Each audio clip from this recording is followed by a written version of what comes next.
Oi, irmãos, boa noite. Deixa eu iniciar aqui no Instagram. Enquanto isso, vocês vão chegando aí no Facebook para nós estudarmos o nosso livro aqui de Filemon.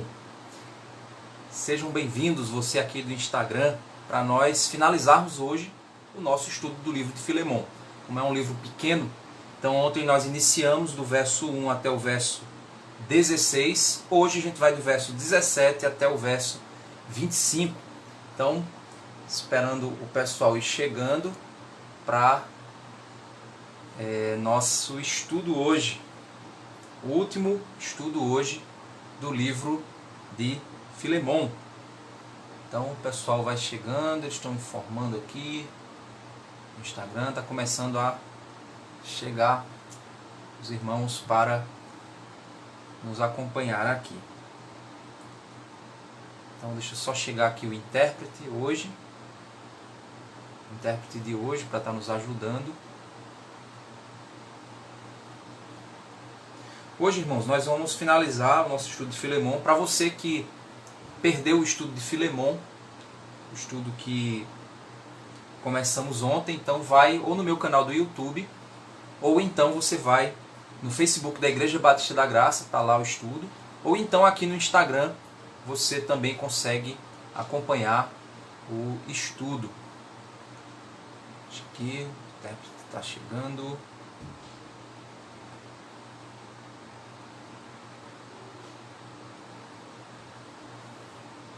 Oi, Alberto. Tudo bem? Vamos iniciar? Tá me ouvindo bem aí? Pronto, beleza. Porque coloquei o fone de ouvido aqui na mesa para dar altura, você me ouvir e eu não ficar ouvindo aqui meu retorno. Ok? Vou tirar isso daqui. Isso é um dicionário. Não sei nem onde coloca, gente. Tem tanta coisa aqui. Vamos lá, vamos orar. Pedir a Deus que esteja nos orientando nesse momento. Oremos. Senhor Deus, Pai amado, misericordioso Deus, te peço nesse momento, Pai, que a Tua palavra fale aos nossos corações, Tua graça, Pai, a Tua misericórdia, esteja nos orientando, Senhor. Obrigado, Pai, por tudo que o Senhor tem feito em nossas vidas, que o Senhor esteja abrindo as nossas mentes, Pai, falando aos nossos corações através da Tua santa palavra. Te pedimos, em nome de Jesus. Amém. Irmãos, ontem aconteceu uma coisa engraçada. Eu estava dando estudo, né? E a gente foi ali conversando, e acabou que eu terminei o estudo. Quando eu olhei a hora já era 9h20, né? Então, quer dizer, passei muito aí do horário que eu tinha planejado, certo? Mas, ok, vamos lá. O trecho que a gente vai estudar aqui hoje, para vocês verem, isso é interessante, para vocês verem como a Bíblia como ela tem informação, né? Como ela é rica, né, de teologia, como nós podemos passar horas e horas falando a respeito do conhecimento que as Escrituras nos traz. Isso é maravilhoso. Então, hoje a gente vai ver a partir do verso 17 até o verso 25 de Filemon, ok? Bem, a gente viu aqui que essa epístola, ela é uma epístola pessoal, ela foi escrita para Filemon. No entanto, ela também era para ser lida por Filemon diante da igreja que se reunia na casa dele. Filemon provavelmente era um líder daquela igreja que se reunia na casa dele. Era um homem que tinha um testemunho público de sua fé, uma fé visível. Paulo se agradava, Paulo agradecia a Deus pela fé pública demonstrada por Filemon. E Paulo então pede a Filemon que receba Onésimo, que é um escravo Onésimo, que era um escravo que havia fugido de Filemon. E aqui Paulo então traz a ideia de que, em virtude desse amor visível, esse amor cristão, ele deveria agora receber Onésimo, que agora era um crente. Nós vimos que Paulo também afirmou que a soberania de Deus havia permitido que aquilo acontecesse para que Onésimo fosse afastado de Filemon por um tempo e que ele retornasse como cristão, porque ele seria alcançado por Paulo naquele local onde Paulo estava. Então Deus soberanamente guiou todas as circunstâncias para que Onésimo fosse alcançado. Então que bênção isso, né? Que Onésimo fosse alcançado pela pregação do apóstolo Paulo. E agora Onésimo então deveria ser recebido por Filemon como irmão em Cristo, continuando a ser escravo. Paulo não está pedindo a libertação dele da escravidão, mas Paulo está dizendo que ele deveria ser tratado como ser humano, com dignidade e tudo mais, ele agora sendo um crente. Nós não podemos afirmar que o fato de Onésimo ter fugido de Filemon é porque Filemon era um mau senhor, certo? Nós não podemos dizer isso, ok? Porque a gente não tem essa informação na carta. Então nós não podemos afirmar que Filemon só se converteu porque Paulo tratou ele melhor, que Onésimo só se converteu porque Paulo tratou ele melhor do que Filemon. Não, a gente não pode afirmar isso, certo, irmãos? Porque a carta não diz isso, em canto nenhum. O que a carta diz a respeito de Filemon é que Filemon era um homem de Deus, um homem temente a Deus, um homem que tinha uma fé cristã verdadeira, testemunhava publicamente a respeito dessa fé. Esse homem, ele contribuía com a igreja que se reunia na casa dele. Paulo agradecia a Deus pela fé que Filemon tinha. E Paulo agora espera que Filemon receba Onésimo como irmão em Cristo. Certo? Então a gente tem que deixar muito claro que é o que está na Escritura. Nós não podemos ir além do que está dito nela. Certo? Então, quando agora Paulo pede para que Filemon receba Onésimo de volta como irmão em Cristo, como um ser humano, com dignidade, o verso 17 ao 25 a gente vê a finalização da carta, como estava previsto para hoje. Então no verso 17 nós vemos: portanto, se você me considera companheiro, receba-o como receberia a mim. Então Paulo agora diz, olha, receba Onésimo, receba o seu escravo, como você recebeu a mim. Certo? Tem uma pessoa comentando, acho que é Duda, comentando que tinha hierarquia na mão e não sabia como agir. Não, a gente não pode dizer isso, certo? A gente não pode dizer que Filemon ele era um mau senhor. Nós não podemos afirmar isso porque a carta não afirma isso, certo? O que a carta afirma é que Onésimo havia fugido, e que Onésimo havia fugido quando Onésimo não era crente, certo? Não afirma nada a respeito de que Filemon era um mau senhor, certo? Mas aqui está mostrando que Filemon deveria receber Onésimo, apesar de que Onésimo prejudicou. Vamos ver aqui no verso 17, verso 18. E se ele causou algum dano a você, olha só, o problema não era Filemon, certo? O problema era Onésimo. Onésimo causou dano a Filemon. Onésimo, segundo o que o texto está dizendo, e se ele causou algum dano a você, ou lhe deve alguma coisa, ponha tudo na minha conta. Então, o que Paulo está pedindo de Filemon é que Filemon agora olhe para Onésimo não somente como escravo, mas como irmão em Cristo. Não somente como irmão em Cristo, mas como um ser humano. E isso mostra que Paulo estava aqui vencendo uma perspectiva comum daquela época de que o escravo era alguém inferior ao seu senhor. E nós precisamos entender que não é assim que funciona a perspectiva de Deus. Todos os seres humanos, independente de sua raça, independente de sua posição social, independente de qualquer outra coisa, eles são igualmente importantes diante de Deus e devem ser tratados com igualdade, com dignidade. Então é isso que Paulo está querendo trabalhar bastante aqui. Paulo não está dizendo que Filemon não agia assim. Mas obviamente Filemon, por viver num contexto em que a justiça daquele período determinava que se o escravo ele roubou o seu patrão ou ele fugiu, ele poderia ser castigado. E isso não era visto como uma coisa errada pela cultura daquela época. Então você podia bater no seu escravo, até mesmo o escravo ser levado como criminoso e ser morto por causa desse tipo de atitude. E a sociedade não encarava isso como uma coisa ruim, errada. Oh não, oh meu Deus, que coisa horrível. Não, era comum para aquela sociedade, para aquela cultura. O que o cristianismo veio fazer então foi quebrar esses paradigmas. E aí você para pensar o que a cultura local diria a respeito de Filemon, pelo fato de que um escravo fugitivo e ladrão, né, porque dá a ideia aqui de que Onésimo prejudicou Filemon e fugiu, como é que esse escravo poderia ser bem recebido por Filemon?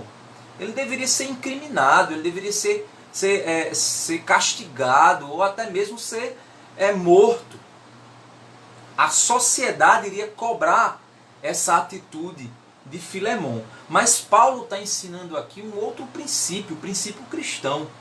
O princípio do perdão, o princípio do amor, o princípio de receber, não é, aqueles que erraram, que pecaram contra nós. Né? Então, Onésimo pecou contra o seu Senhor, descumpriu aquilo que ele deveria fazer, e ele era incrédulo quando ele fez isso. E agora ele volta como crente, arrependido pelos seus pecados, arrependido por sua atitude. E Paulo está enviando ele de volta para quê? Para uma reconciliação. Não como uma libertação da escravidão, mas como uma reconciliação na condição de escravo. E aí, se Filemon iria libertá-lo ou não, aí é outra história, e a Bíblia aqui não está relatando, e nem Paulo está pedindo isso. Paulo está pedindo aqui que ele seja recebido como se Paulo estivesse indo lá. Então, com toda a consideração que ele deveria ao apóstolo, ele também deveria a esse escravo. Então, olha só que interessante.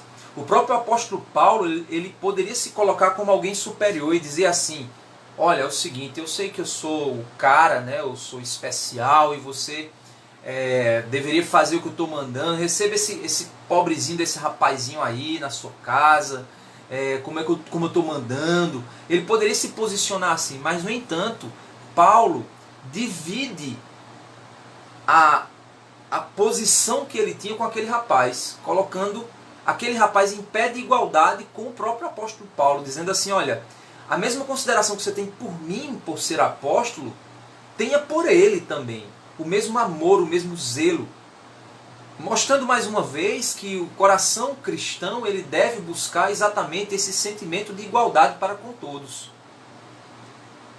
E para pensar, imagina aí como Filemon pode ter recebido isso.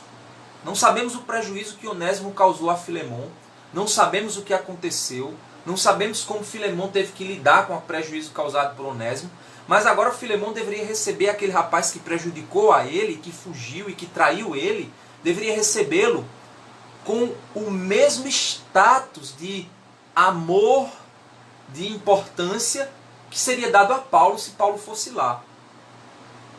Irmãos, muitas vezes nós pecamos porque fazemos acepção de pessoas. Nós tratamos pessoas ricas de um jeito e pessoas pobres ou pessoas mais humildes de outro jeito. Lá em Tiago diz que se você faz acepção de pessoas, isso é uma coisa diabólica, é uma coisa demoníaca. Fazer acepção de pessoas é coisa do maligno no coração do homem. Então, por exemplo, quando na igreja você trata um irmão melhor do que outro irmão, porque esse aqui é teu amiguinho e esse aqui você não conhece muito, você está com um sentimento diabólico. É um sentimento demoníaco dentro de você. Você tem que tratar a todos igualmente. Não estou dizendo que você vai confiar em todos igualmente. Confiança não tem nada a ver com tratar o outro, com amar o outro, com servir ao outro. Certo? É muito comum as pessoas servirem as pessoas comuns da igreja de maneira diferente como ela serve muitas vezes a uma liderança da igreja. Não, nós devemos servir com o mesmo amor. E é fato e é claro que uma coisa é você honrar o irmão em Cristo e honrar a liderança da igreja. São diferentes, são coisas diferentes. Honrar é você reconhecer a posição que o outro tem em relação a você. Posição de liderança, posição de responsabilidade sobre você, é diferente. Certo? Então a forma como você honra a liderança, a forma como você honra os irmãos, a forma como você honra o governo, os governadores, os líderes, é diferente. A forma como você honra o seu pai, honra o seu amigo, são coisas distintas, diferentes. Mas o que ele está querendo falar aqui é com relação ao amor que eu sinto para com aquela pessoa, o desejo de servir aquela pessoa, o desejo de tratar bem aquela pessoa. Então, nós cristãos não podemos fazer acepção de pessoas, tratar uma pessoa melhor e tratar outra pior. Devemos sempre tratar todos igualmente. É isso que a Bíblia nos ensina, porque todos são igualmente importantes diante de Deus. Então, irmãos, Paulo ele diz, receba esse jovem como você receberia a mim. Imagina, receber alguém que te prejudicou como você receberia o apóstolo Paulo, com toda a importância que você daria a ele. Receba esse jovem da mesma maneira. Verso 18. E se ele causou algum dano a você, e olha que interessante, que desprendimento Paulo faz nesse momento. Se ele causou algum dano a você, ou lhe deve alguma coisa, ponha tudo em minha conta. Ele diz o seguinte, olha, se ele causou prejuízo a você, eu pago o prejuízo dele. Eu assumo a responsabilidade pelo que ele fez a você. É como se Paulo estivesse dizendo o seguinte, olha, eu te dou a garantia de que o que Cristo está fazendo na vida desse rapaz é real. Que esse rapaz está verdadeiramente arrependido. Que esse rapaz quer voltar para você. Então Paulo está sendo ali o conciliador, o pacificador. Paulo está ali dizendo o seguinte, olha, eu ponho na minha conta o que Cristo está fazendo na vida desse rapaz é real. E se ele te prejudicou, põe na minha conta. É responsabilidade minha. Se ele não, de fato, não mudar, como eu estou dizendo, que ele está diferente, que ele é um crente, põe na minha conta, é responsabilidade minha. Porque eu estou pedindo que você receba ele. Então é interessante isso. E aí ele diz o seguinte, eu, Paulo, de próprio punho escrevo isto. Olha só, ele escreve o quê? Não, eu pagarei. Então Paulo, ele escreve de próprio punho. Ele pega lá, estava lá Timóteo, provavelmente Timóteo ali escrevendo para ele, Paulo recitando e Timóteo escrevendo. E aí Paulo diz, espera aí Timóteo, me dá aí a pena, né? Me dá aí a caneta, eu vou escrever. E ele de próprio punho, ele escreve, eu pago a dívida desse rapaz a você. E aí Paulo ele faz uma afirmação interessante aqui, quando ele diz, é claro que não preciso dizer que você me deve a própria vida. Ele está dizendo o seguinte, olha, é claro que você sabe o quanto eu servi a você, o quanto eu fui importante na sua vida, e o quanto você deve a mim. Eu sei que você deve a mim muita coisa. Mas mesmo assim eu vou pagar a você o que esse rapaz causou de prejuízo a você. Certo? Então olha só que desprendimento Paulo ele faz quando ele deseja ser esse pacificador. Olha que interessante, irmãos. Ele diz aqui no verso 20, sim, irmão, que eu receba de você no Senhor este benefício. Que benefício? Aí ele diz, reanime o meu coração em Cristo. Então ele diz, olha, que eu recebo o benefício de saber que esse jovem voltou para casa, voltou para o seu patrão, de que esse jovem foi perdoado por você, foi recebido por você. Esse jovem que foi restaurado por Cristo, ele possa voltar a fazer parte da sua vida, Filemão. Me dê a alegria de saber que a obra de Cristo gerou essa transformação na vida desse jovem, gerou essa transformação na sua vida, Filemão, e também testemunhou para a igreja toda a beleza do que o Evangelho é capaz de fazer. Então olha só que interessante, não é? Gente, vamos fazer uma análise.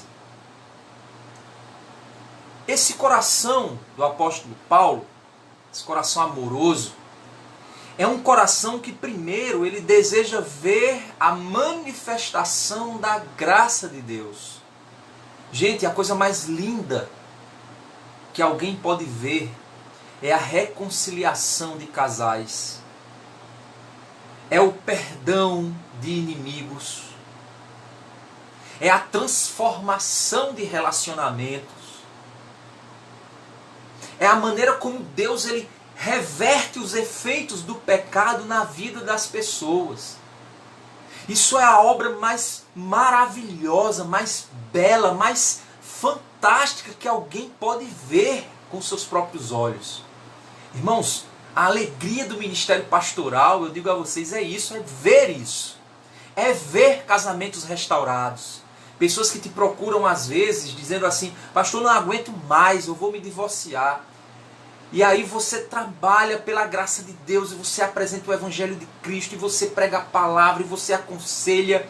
E depois você vê aquelas pessoas às vezes até fazendo declarações de amor umas para as outras. Aquelas pessoas que estavam afastadas do Evangelho e que estavam distantes da igreja e que Cristo trabalhou e operou na vida delas e que a mensagem do Evangelho causou transformação. E aquela pessoa, ela voltou aos caminhos do Senhor e ela chega até você e diz: pastor, obrigado, pastor, porque o Senhor puxou minha orelha. Obrigado porque eu precisava disso. Obrigado porque antes eu reconheço que eu estava perdido e que eu não ganhei nada onde eu estava. E agora com Cristo eu vou viver uma vida nova. Irmãos, isso é maravilhoso de ver. Por que eu estou dizendo isso? Porque o coração do apóstolo Paulo se sentia alegre em saber que o Evangelho causaria tamanha transformação na vida de Onésimo, tamanha transformação na vida de Filemon. E aquilo que produziu dor, que produziu medo em Onésimo por ter fugido, pecado na vida de Onésimo, aquilo que produziu tristeza em Filemon, aquilo que provocou dores e separação na vida desses dois homens, Paulo veria o Evangelho transformando tudo isso em beleza da reconciliação, beleza do que o Evangelho é capaz de fazer. Irmãos, o coração de um crente entende a beleza do Evangelho e do que ele é capaz de fazer. Por que eu estou te dizendo isso?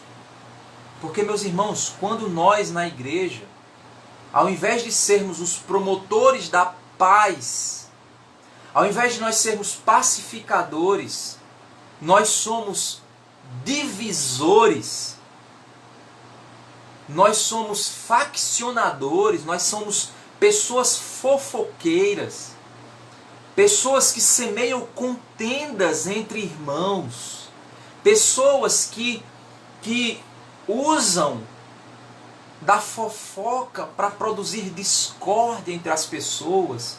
Meus irmãos, quão terrível é essa obra, quão demoníaca é essa atitude, quão diabólico é o coração de pessoas que se comportam assim,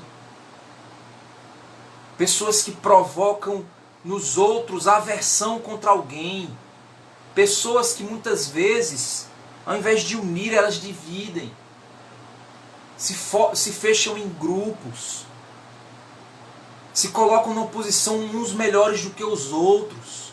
Isso não é o coração do Evangelho. Não é o coração do apóstolo Paulo nesse texto. Nós vemos claramente que o apóstolo Paulo ele se coloca completamente, se entrega completamente para que aquela obra fosse realizada. Ele clama pela graça de Deus, ele clama pelo amor no coração de Filemon, e ele se coloca como responsável. Olha, põe na minha conta.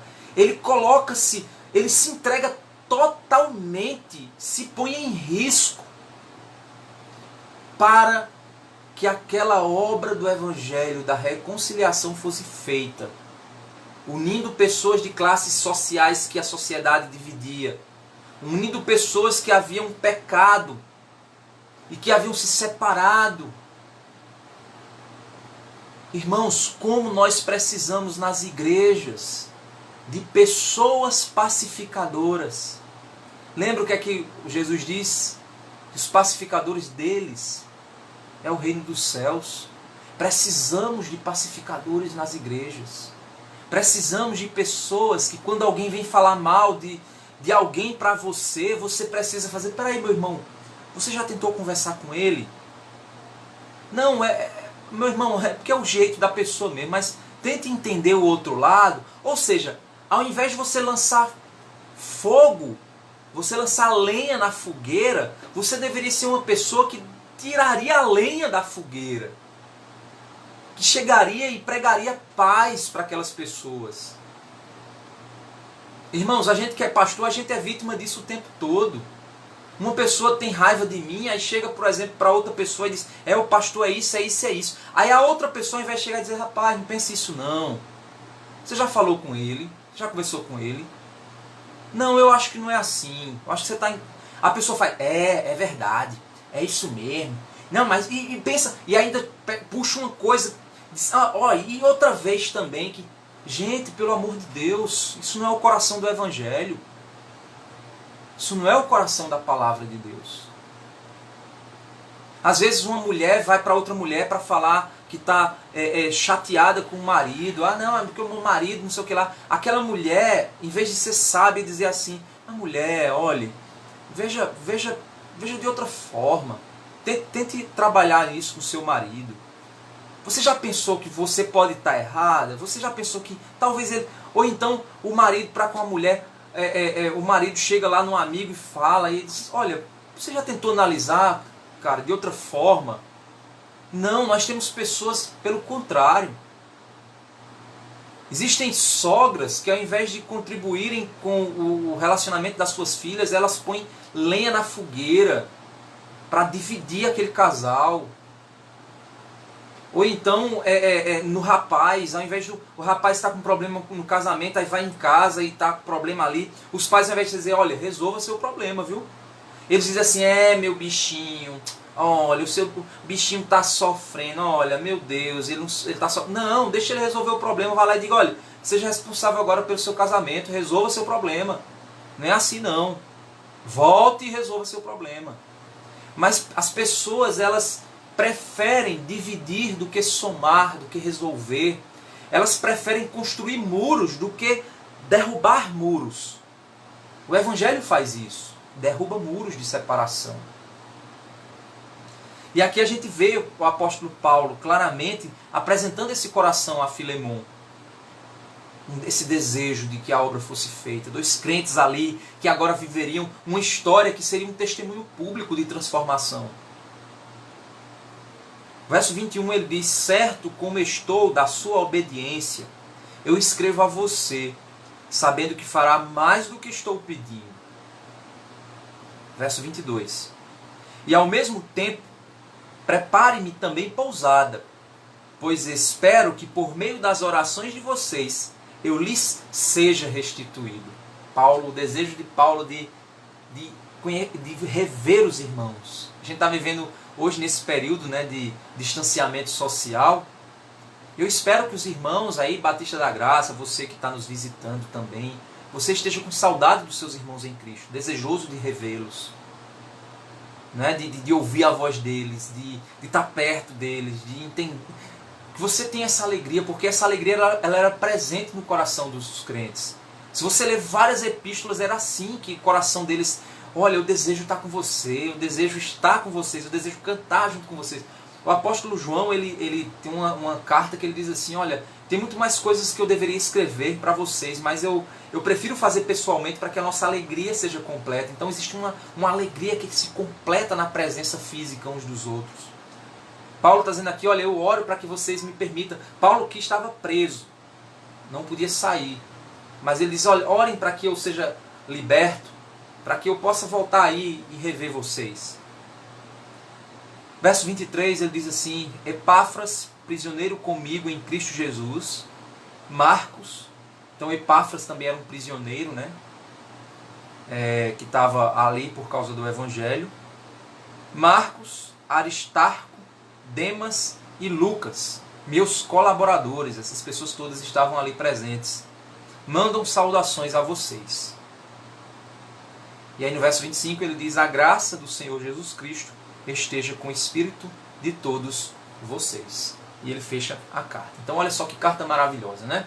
Essa carta fala sobre a graça de Deus se manifestando de modo visível. E essa graça que se manifesta de modo visível, ela é vivida no amor que nós temos uns pelos outros.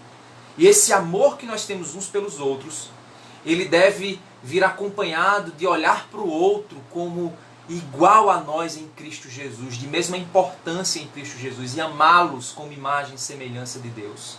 Esse amor cristão, de olhar para os outros assim, deveria se manifestar no perdão que a gente deve uns aos outros, na reconciliação, no arrependimento, no desejo de mudança. Onésimo poderia ter ficado lá e dizer, não, Paulo, deixa isso para lá, Paulo, deixa isso para lá, vamos viver a vida. Não. O Evangelho reconcilia pessoas. Se você tem um problema com alguém numa igreja determinada, não saia daquela igreja para outra igreja e não resolva o seu problema. Não faça isso. Porque o Evangelho não faz isso. Você pode até estar em outra igreja, mas resolva o seu problema com aquela anterior. Não faça de conta que o Evangelho não nos faz fazer de conta que tudo está bem se eu esquecer. Não é assim. O que é dito? Se você vai dar uma oferta a seu irmão e você tem algo, se você vai dar uma oferta e tem algo contra alguém, vai lá e... Não é isso que o Evangelho diz a respeito da oferta? Se você vai lá e você tem algo contra alguém, vai lá, reconcilia-te com teu irmão primeiro. Deixa lá e vai se reconciliar com ele. É isso que o Evangelho nos ensina. A gente vê o caso, eu esqueci o nome, né, de um coletor de impostos no Evangelho, que quando ele se converte, o que é que ele faz? Ele vai devolver tudo que ele roubou, no dobro, o triplo, vai fazer devolução do que ele fez. O Evangelho faz isso, restaura. Onésimo não poderia ficar com Paulo, porque o Evangelho exigiu de Onésimo, o verdadeiro Evangelho, exigiu de Onésimo que ele voltasse para Filemon e que ocorresse perdão, reconciliação, mesmo que depois ele voltasse lá para Paulo de novo. Mas o Evangelho é isso, irmãos. Qualquer coisa fora disso não é o Evangelho. Igrejas que recebem membros sem trabalhar a reconciliação desses membros nos lugares por onde ele passou, as pessoas que eles prejudicaram, esta igreja não está vivendo o Evangelho. Ela é um clube. É um clube. Não é o Evangelho de Cristo. Você precisa reconciliar-se com quem você prejudicou. Porque senão a graça de Deus não opera na sua vida. Você pode fazer o que for dentro da outra igreja que você for, mas a graça de Deus não opera. E os pastores que permitem isso serão responsabilizados por Deus. Entenda isso. Eu digo isso para os membros da nossa igreja. Se você tem problemas em outra igreja, você está vindo para nós, resolva. Ah, pastor, então eu tenho que voltar e congregar lá. Não, pode ser até que você nem volte e congregue lá. Mas resolva o problema que você teve, se você prejudicou alguém. Vá lá e resolva. Não fuja. Isso não é atitude de crente. Pastor, mas está difícil. Ok, então você está lá na nossa igreja, mas aí a gente vai te ajudar a restaurar, a reconciliar, a trabalhar o teu espírito, a se preparar no caminho da restauração. É o que Paulo fez aqui. Não foi isso que Paulo fez aqui? Paulo recebeu Onésimo, Paulo trabalhou no coração de Onésimo, Onésimo se converteu. Depois que Onésimo se converteu, que Onésimo foi preparado pelo Evangelho para fazer isso que Paulo está mandando ele fazer aqui, foi que Paulo foi lá e disse, olha, Filemon, receba ele aí. É assim a reconciliação.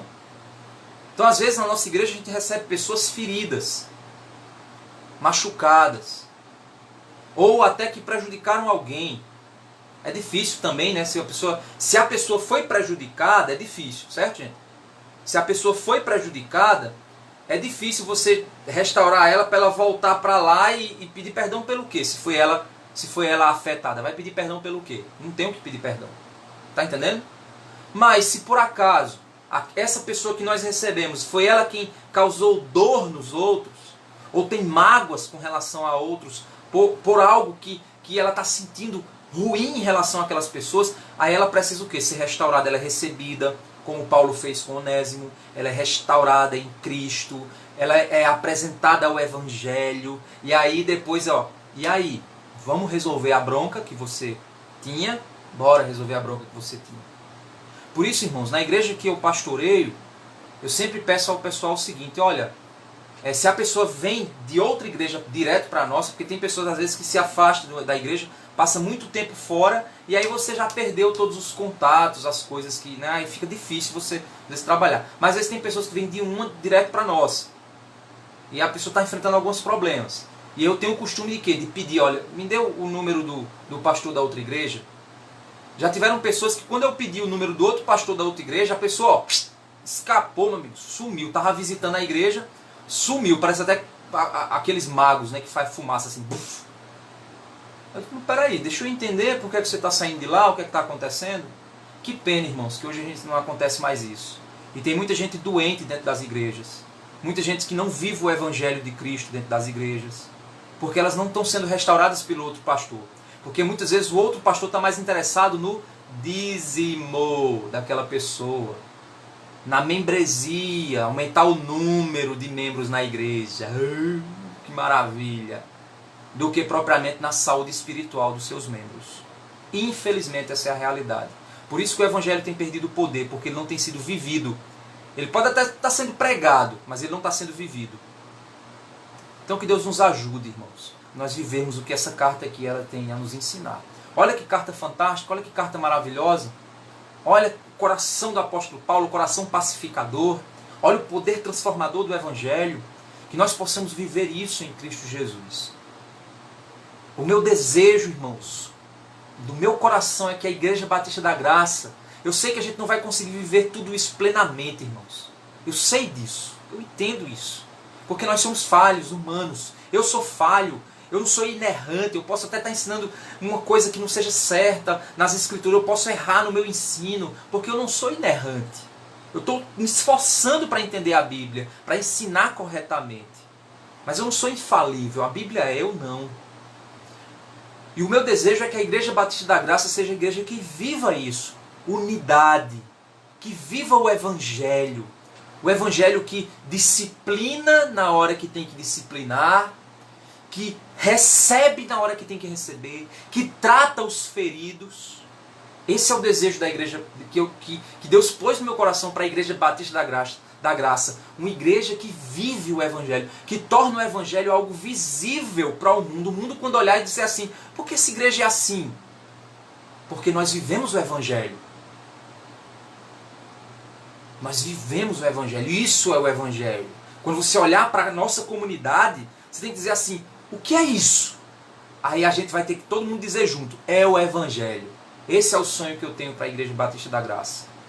Luto e oro em Cristo, ensino a palavra de Deus para que a igreja alcance esse objetivo de ser uma comunidade que torna o Evangelho visível para todos. Não é o amor falso do mundo, aquele que passa a mão nos erros dos outros. Não é o Evangelho, que é o Evangelho do amor por amor, só amor, que não é real. Nem é o legalista, aquele que é a justiça, a letra, tem que ser assim também não. Mas é o equilíbrio da sabedoria do Evangelho. Que bate, mas também passa a mão. Que ajuda, mas também exerce a justiça. Que ama, mas também repreende. Que trata as pessoas para que elas vivam o Evangelho de Cristo. Esse é o desejo que a gente tem, irmãos. Então que Deus nos ajude a viver isso. A ver isso acontecer cada dia mais no meio da nossa igreja, da Igreja Batista da Graça. E você que está nos visitando, ore ao Senhor para que a sua igreja viva o Evangelho. E também que você viva o Evangelho. Que Deus nos ajude, irmãos. Obrigado por acompanhar. Graças a Deus, mais um livro vencido, né? Vencemos 1 Pedro, estudamos versículo a versículo, o livro inteiro. 2 Pedro, versículo a versículo, o livro inteiro. Lembram? E estudamos, qual foi, meu Deus? Judas, o livro inteiro, verso a verso. E agora Filemon, ou seja, nesse período de isolamento a gente estudou 4 livros, verso a verso. Que maravilha, que bênção de Deus. Que coisa maravilhosa. Que Deus nos ajude a entender que essa palavra é linda, maravilhosa, santa, pura e que produz em nós transformações maravilhosas com o nosso Deus. E aí, semana que vem, quarta, quinta e sexta, a gente vai estudar outro livro, certo? Eu ainda vou escolher aqui, tô matutando aqui qual seria, mas aí semana que vem vocês vão ficar sabendo qual o novo livro que a gente vai estudar aqui juntos.